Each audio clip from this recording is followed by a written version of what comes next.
Whoa there. Welcome back to a brand new implementation, a brand new installment here on the channel. And I want to start this off by talking about that intro. That's my boy right there. Them Zeiler genetics, though. So I want you guys to understand something. If you didn't recognize him, that was my brother Corey that you guys see here from time to time working out with me. But you guys got to understand a couple of different things here. And I don't want to try to prove a point or anything, but I just want to put it out there that Corey, he's 21 years old. He's younger than me by, is it like 18 months or 22 months? Something like that. And he does not work out very often. He does not care about fitness. He doesn't watch workout videos. He doesn't keep up with the YouTube fitness community at all. He just likes to work out, get stronger, and build some muscle mass. There's nothing wrong with that, okay? You don't have to necessarily be obsessed with fitness in order to, I don't know, live the lifestyle of being fit is the way that I would put it. Now, Corey does not work out every single day. In fact, especially recently, he only works out a few months out of the year, it seems. Like, in the past, it was because of school, because of work, you know, baseball, you name it. He doesn't work out very often. And it's just so crazy because I tell people, like people in the gym that ask me about him, like, yo, your brother's pretty strong. You guys do not have any idea. You don't have the slightest clue how fast Corey builds strength.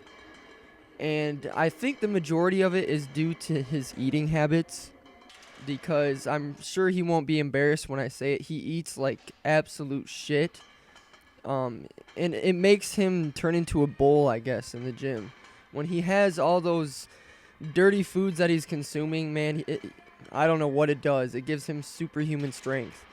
It's just amazing that his deadlift, you guys saw that was 585 pounds. That's almost a 600-pound deadlift coming from a novice, coming from an amateur, someone who doesn't consistently do it. And so I could not imagine if Corey were to like spend a few years focusing on strength and focusing on really putting forth the effort in the gym, like what would happen. It would be disgusting, I'm sure.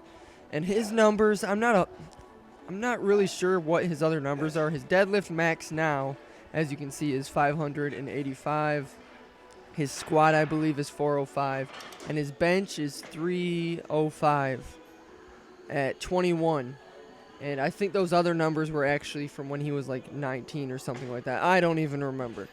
But it's just crazy to see. It's kind of frustrating, actually, because here I am trying to focus on building strength. I'm in like a strength building phase, and to see him just demolish that 585, it's pretty awesome. And yes, I'll go into that too. His form, all you form Nazis are going to probably try to pick apart his form, but try to realize something, guys. It's coming from someone who isn't, focused on the intricate details.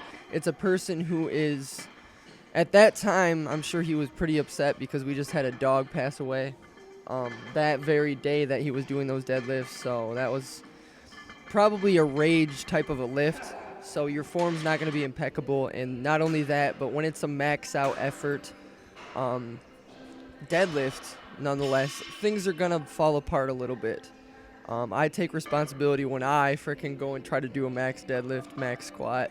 My form falls apart a little bit, as we all probably do from time to time. So that's that. I thought it was important to share that with you guys. I know he was excited because he's like, Zach, you should post it on YouTube. You should post it on YouTube. And I was like, I'm already planning to. Don't worry. But today I went through a chest and back type of a session. I hit my bench programming. And I am actually back to, my strength programming in the majority of my lifts. My bench press and my squat, that is. Like, I hit deadlifts from time to time, but I'm not obsessed with them to the degree that I used to be. Now, with benching, my heaviest working set, I believe, was 280 for a set of 3. And I don't know, that's that. Like, you saw how it looked. I feel as though it's very important for me to focus on my heavy lifting again, especially getting very close to approaching my cut. And if I want to retain the majority of my strength as well as like muscular size that I've gained, which isn't that much, it's not that severe, but if I want to retain those things, then the heavy lifting is something that has to continuously occur. I have to be, implementing different variances of progressive overload, and I just got to be focused on building up my numbers. So that's something I'm back to doing. Who knows, I may have 315 on the bar repping it for a couple pretty soon in the near future. Maybe not before my wedding, but sometime after that, because I'm sure after I go away on my honeymoon for a week, I'm going to lose a lot. I'm going to get chubby again. I'm going to lose some of that shreddedness. But going into it, I can assure you I'm going to be one shredded Kent, like my stringer says right here. So I finished off the session with some dumbbell presses on the incline. I didn't really go very heavy. And I'm telling you, I felt like 100% beast mode this entire session, just because I have those days where it's like, man, I can lift anything in this gym, and today was one of those days. But anyways, some cheeky posing to get a thumbnail for this video. I may not even use any of these for the thumbnail, but that's the end of the video. Thank you guys very much for watching. Check out Corey's social media. Peace out. Bye.